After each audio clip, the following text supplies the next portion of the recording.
You guys, I put my candles on for like a nice ambiance in the background, but I realize you can't even see them. So I'm gonna quickly show you so you can appreciate my candles. There they are. You'll just have to imagine them in the background. I could put them there, but then I don't want my plant to like burn. Also, I'm experiencing a few chest pains today, so if I collapse halfway through the video, you guys know why. But with all that very important information out of the way, I suppose I should just get into this case. So I want to put a few little disclaimers in at the beginning of this video before I really get into it. So I'm going to be discussing themes of sexual assault in this video, so if that's something that you're not comfortable with hearing about, then I would suggest you click off this video. Also, something I've started doing recently is linking all the documents below. So if you guys are interested in looking into the documents that I use to create this video, then you know where to find them.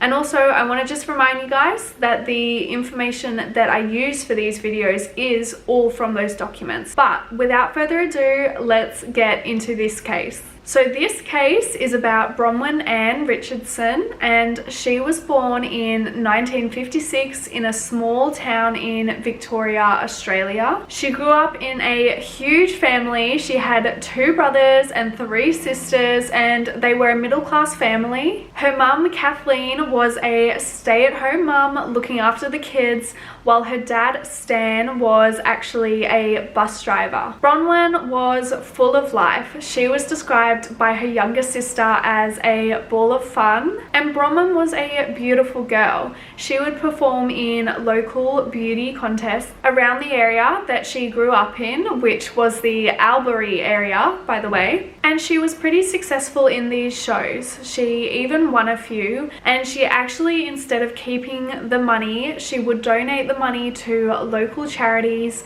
And I feel like it's important to include that because it just kind of speaks volumes as to the type of person she was, because she was a teenager when she did these beauty shows and she was actively deciding to give the money away. I mean, I know if I was 16 and had won a bunch of money, I probably wouldn't be giving it to a charity. I feel like I wasn't that giving as a 16-year-old. I'm kind of exposing myself, but I don't know, I just thought it was important to include because she obviously was quite a humble and giving person. When Bronwynne was in her teenage years, like so many of us, she stepped out into the dating scene. She had her eyes set on a boy from her high school called Jeffrey Brown, and soon enough the pair became an item. He was actually 2 years older than Bronwynne, and she was completely obsessed with him. She loved the guy and he really loved her too. Although I can't say that her family felt the same. Bronwynne's mum actually wasn't a fan of Jeff at all, as she felt like he was too quiet. I couldn't really find any other reasons as to why she didn't like Jeff, but I suppose his silence spoke volumes. But Bronwynne and Jeff dated for about a year until Bronwynne actually decided that she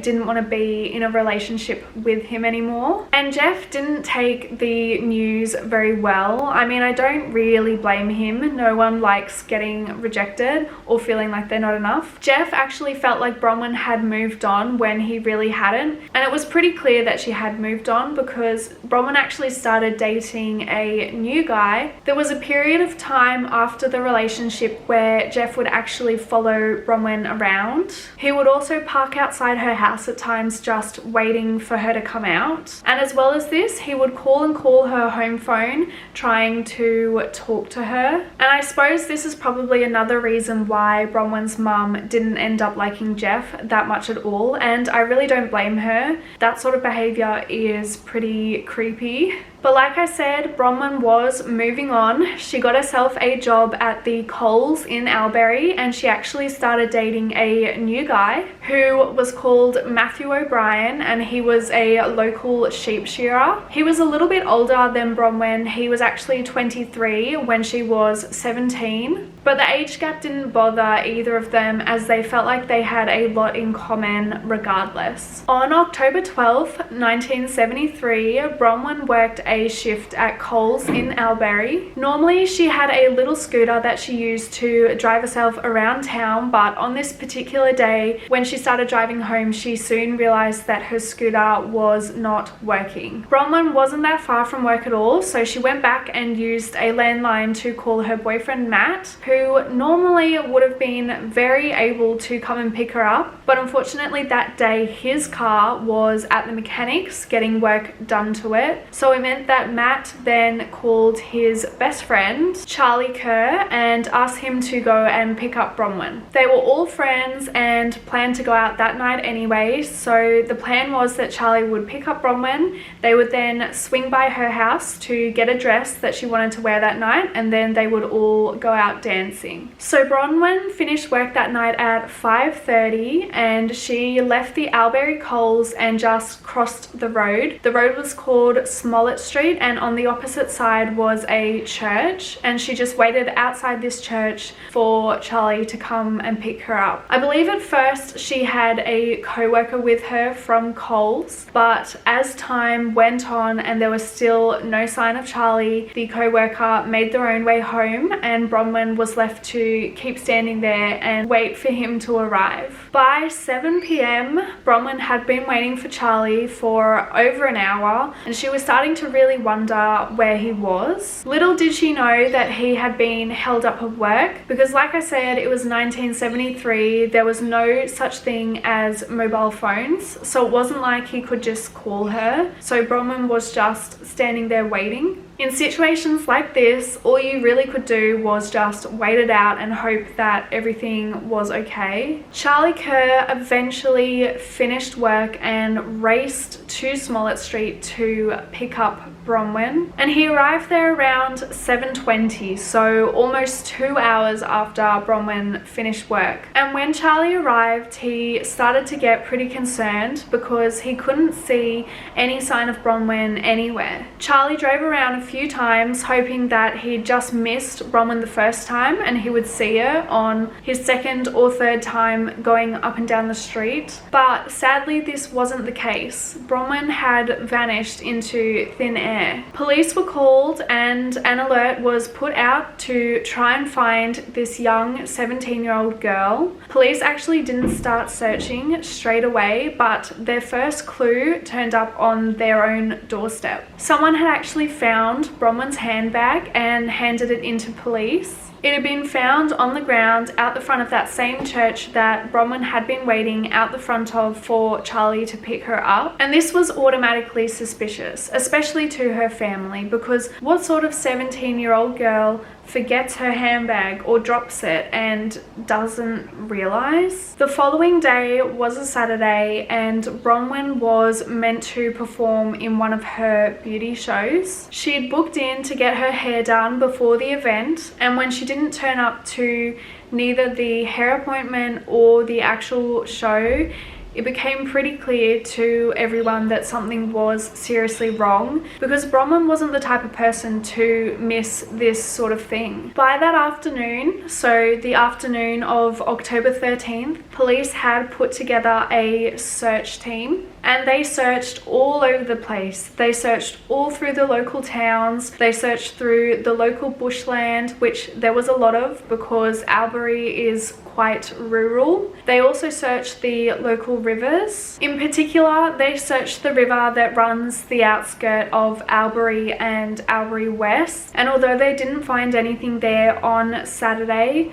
by Sunday morning in the local river, a naked female body had been found. The body was found floating at the side of Horseshoe Lagoon, and the piece of land that was closest to where the body was found was called 4 Mile Reserve. After the body was found, it didn't take long for it to be identified, and Bronwyn's family was absolutely heartbroken when they heard that the body that had been found was Bronwyn's, as I'm sure you guys can imagine. The town really came together after the news broke that the body was that of Bronwyn Richardson's, because because this just wasn't something that happened in Albury. I mean, Albury was a small country town. It was one of those towns where everyone knew everyone. It wasn't a town where acts of violence like this took place. Hundreds of people attended Bronwyn's funeral, and it was really clear that she,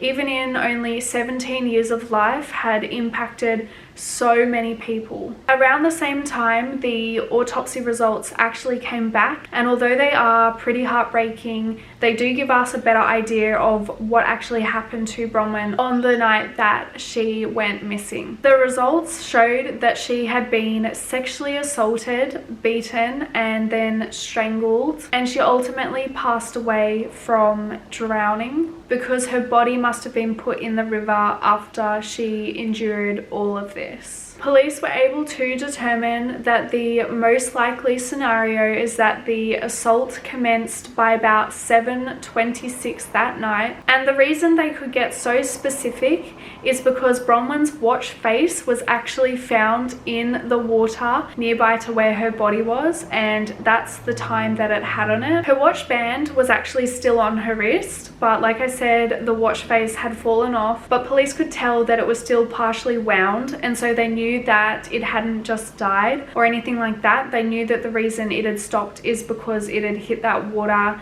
and grit and whatever had gotten into it. Bronwyn was last seen at 7:15, and I will talk more about this in a little bit. Her assault commencing at 7:26 is consistent with this because the drive from Albury Coles to the Horseshoe Lagoon was only a few minutes. And I will say, although it is widely theorized that she did pass away at that time, there is a chance that she was alive that night and passed away the following morning. I know personally I hope that she didn't pass away that long after she was kidnapped, because then at least she wasn't suffering for that long, but we may never know. What we do know though is a witness came forward not that long after Bronwyn's disappearance by the name of Stanley Thompson. Stanley said he recalled seeing Bronwyn that night at 7:15 standing outside the church, and she was actually standing right next to an FB Holden station wagon or sedan, which was a Tuscan yellow with a Grecian white flash. He said the base colour he assumed was a greenish tint under the prevailing light condition, and there was at least 2 people in the car. Stanley said he saw Bronwyn talking to whoever was in the car, and although he didn't actually witness the abduction, because we know she was at Horseshoe Lagoon and being assaulted by 7:26, it would be quite likely that the person that Stanley saw Bronwyn talking to is the same person that ended up assaulting her. But let's talk about suspects. Bronwyn's family didn't waste any time putting forward a name of someone who they thought might have been involved in the disappearance of their daughter. It was none other than Bronwyn's high school boyfriend, Jeff Brown. I believe that Jeff was on the family's radar just mainly due to the fact of how he reacted when him and Bronwyn broke up. The fact that he was stalking her and consistently calling her just did not sit right with Bronwyn's family. But as well as this, the Richardson family claimed that on those times that Jeff would call Bronwyn after the breakup, he would actually tell her things along the lines of, "You are going to die." And I want to make it clear that these are just allegations, but if they are true, then it does make Jeff look pretty suspicious. Police did interview Jeff twice in the next few days, but these interviews really didn't lead too much as there was a real lack of evidence, and so police had no other choice but to let him go. And on top of this, Jeff actually had an alibi for that night. Multiple people saw him drinking in 2 different pubs. At 6:15, he was seen at Walla Walla Hotel, which is located about 38 kilometers from Albury. And around 2 hours later, Jeff was seen at another pub in a different town called Batok. And no, I'm not joking, that is actually that town's name. So as we know, Bronwyn was abducted around 7:15 p.m. that night, which is the same time that Jeff had a gap in his alibis. But would he have had enough time to drive 30 minutes back from Walla Walla, pick up an accomplice, and then find Bronwyn? Because remember, she was only there at 7:15 because Charlie was late to pick her up. By the time Jeff would have made it back to Albury, he would have had about 20 minutes to abduct and murder her, as well as clean himself up before having to get back in his car and drive all the way to Burumbatok, which is about another 35 minutes from Albury. I also want to mention here that Walla Walla and Burumbatok are about 12 minutes from each other. We have Walla Walla, Burumbatok, and they're quite close together, and then Albury's all the way up here. It would have been out of his way to go up there instead of staying in these two places. Although this theory is possible, Jeff would have been on a really tight time frame. And on top of this, the car that Jeff drove was a blue Holden Kingswood, and he was actually driving his car that night. And as far as we know, there are no witnesses that saw his car in Albury on the night that Bronwyn disappeared. This case then went cold for quite a few years. The Richard family were obviously so upset that there had been no arrests and no closure in this case. And it wasn't until 16 years later, in 1989, that there was another major breakthrough in this case. So on October 10th, 1989, there was a documentary that aired that discussed the case of Bronwyn and Richardson. It was hosted by a well-known journalist called Darren Hinch, and it aired in both New South Wales and South Australia. The following day, someone anonymously made a phone call to the Murray Bridge police station claiming that they had information on the Bronwyn Richardson case. The anonymous caller said his motive for the call was because he felt like police had been telling Bronwyn's family lies, and so he wanted to set the record straight. The caller said he was a member of a group of 4 men who were traveling in a green and white FB Holden station wagon. He said the vehicle came from Red Bluff, which is approximately 32 kilometers away from Albury, and the anonymous caller said that the car was owned by a gentleman by the name of Les Murphy. Mr. Murphy, along with his wife, Mrs. Murphy, were a couple that lived in the Albury area in 1973, and at the time they were foster carers for a 14-year-old boy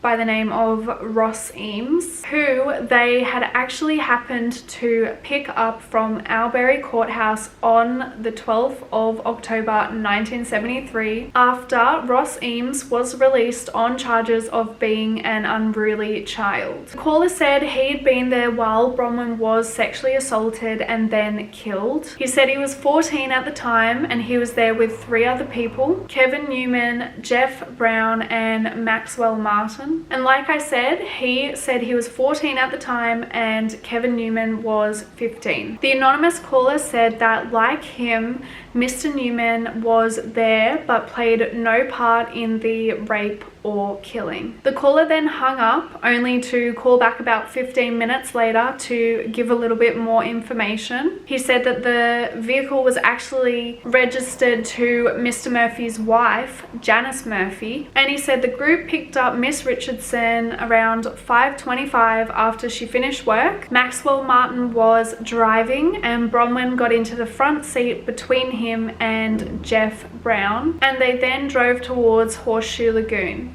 The caller said that they never tied Bronwyn down because I believe it was previously reported that Bronwyn was tied down with pipes and padlock. And at this point, the anonymous caller repeated the fact that they felt like police had told the family a heap of lies. Those calls were found to have originated from a public telephone booth on Kintore Avenue in Murray Bridge, South Australia, with police originally believing the call was from Ross Eames himself. himself. And that makes sense, right? Because the caller said that they were 14 at the time it happened, and Ross Eames was 14 at the time that Bronwyn went missing. And he was the one that was taken into care by the Martins. It doesn't make logical sense for someone to call in and give their 3 accomplices' names up without realizing that they will then be found out too. But that's what police believed at the time. And so police interviewed Ross Eames the following year in 1990, and they claim that Ross admitted to making the call. According to the 3 police that interviewed him, he also stated that on the 12th of October 1973, he had been released into Mr. Murphy's custody, and once he was released, the 2 of them then made their way to a pub called the Brady's Hotel, which was a hotel in Albury, and he describes the car used as green and white. While Mr. Murphy was in the hotel, Maxwell Martin started the FB Holden using a screwdriver. I don't know where he came from on that night, but according to the statement, he appeared and started the car. Somewhere along the way, the 2 then picked up Kevin Newman and Jeff Brown. They then abducted Bronwyn and brutally murdered her. Ross then claims Maxwell Martin returned the vehicle to the hotel where Mr. Murphy was drinking,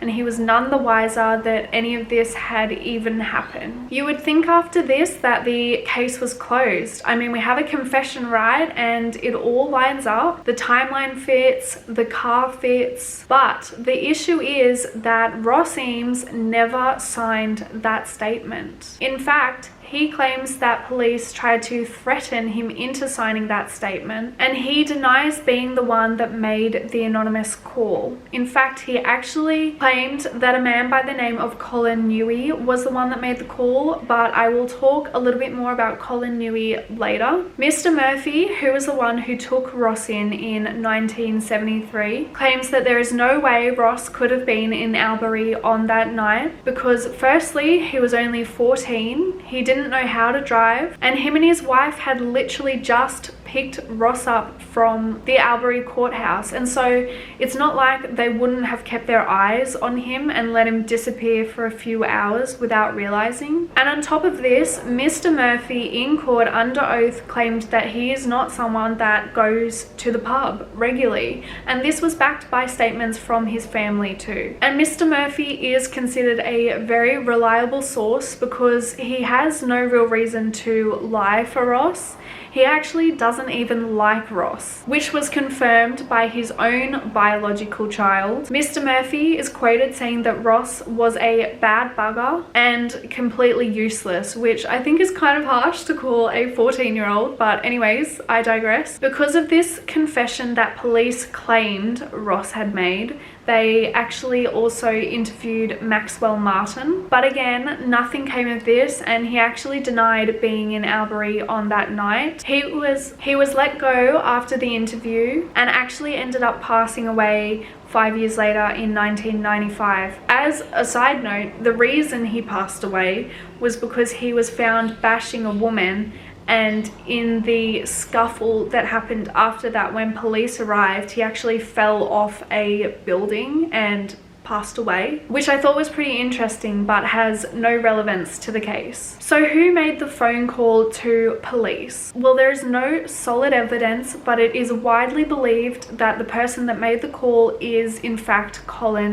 Newey. He lived in Murray Bridge in 1989, and actually Ross Eames also lived in Murray Bridge, which I thought was kind of a weird coincidence. They both moved all the way from Albury to South Australia in Murray Bridge, but anyways, there you go, they both lived there. And him and Ross were neighbours. Colin Newey also happened to be Bronwyn's second cousin. There is no real reason as to why he made the call to incriminate Ross, but it's believed that there was a potential argument going on between the two, and this was Colin's way at getting back at Ross. It does seem strange, as Ross did have an extensive criminal history, And so surely there was another way he could have got Ross in trouble with the law if they were friends and he knew he was dodgy. What I find most interesting about this call though is by Colin Newey contacting the police, he really put himself on their radar. Before this, he had been interviewed because he was in Albury at the time and a family member of Bronwyns, but police didn't suspect him. Police were definitely looking into him now though, and in fact in 2011,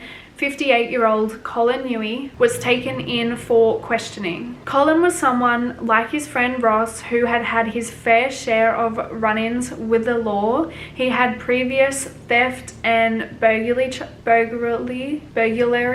I can never say that word, burglary charges, as well as drug manufacturing charges against him. Initially, when Colin was interviewed in 1976, which was the first time he spoke to police, he claimed that on the weekend of October 12th, 1973, he had been at an army event in the Chiltern State Forest. He stuck to a similar story throughout time, even in 2012 and 2014, but his story has been disputed by his own brother, Peter Newey. Peter says he remembers that particular weekend because he had actually broken his leg. He said he was discharged from hospital on Friday 12th, and originally Colin Newey was meant to pick him up, but he never showed, and so Peter had to make his own way home from the hospital. The following day, Peter said he recalls going to a party for his sister at her house, which was near Albury, and he said he remembers the party because he actually tried to ride a motorbike. He couldn't really get on though because his leg was broken,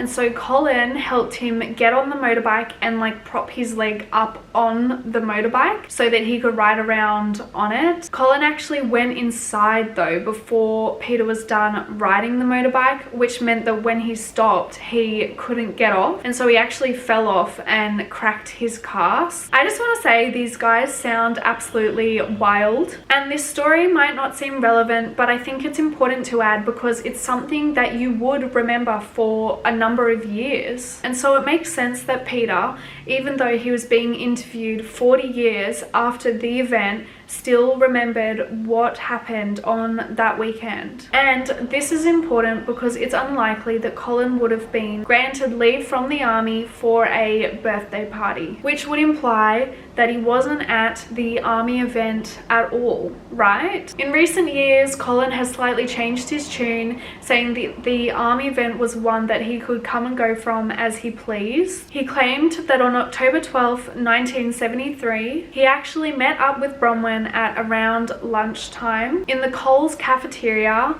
and he said that Max Martin was there also. Max passed away in 1995, and so it's not known whether this is true or not, but according to Colin it is, and I'll talk a little bit more about Max in a second. On July 31st, 2014, Colin Newey, who is now 61, was charged with the abduction, rape and murder of his cousin Bronwynne Richardson. Unfortunately though, there really wasn't sufficient evidence to go to trial, and so at the end of 2015 the charges against him were dropped. Interestingly, after Max died in 1995, it actually came out that he was in Albury on that day that Bronwynne Richardson died. Colin Newey isn't a reliable source, but he wasn't the only one to place him in Albury at the time. Max had actually been released from prison that day, and he caught a train to Albury where he went and saw one of his friends in hospital. Max didn't have an alibi for the night of the 12th of October, and police do believe that he had something to do with the crime. In fact, the inquest that came out in 2021 concluded that it's most likely that Max Martin and Colin Newey had something to do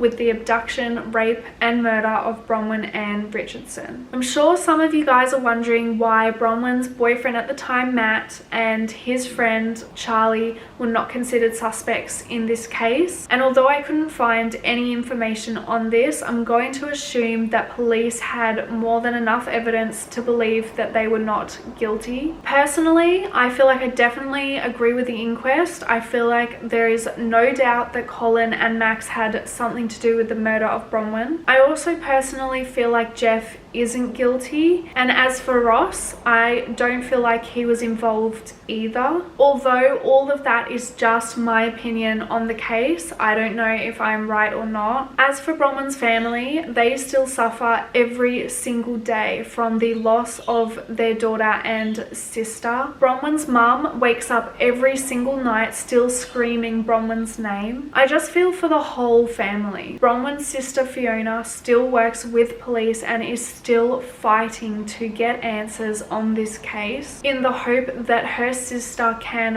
one day rest in peace. The family actually hasn't put rest in peace on Bronwyn's gravestone because they believe that she will not rest in peace until they receive answers as to who committed this crime. And I hope for their sake that one day soon we find solid evidence to convict whoever is guilty of committing this crime. But with that, I come to the end of this video.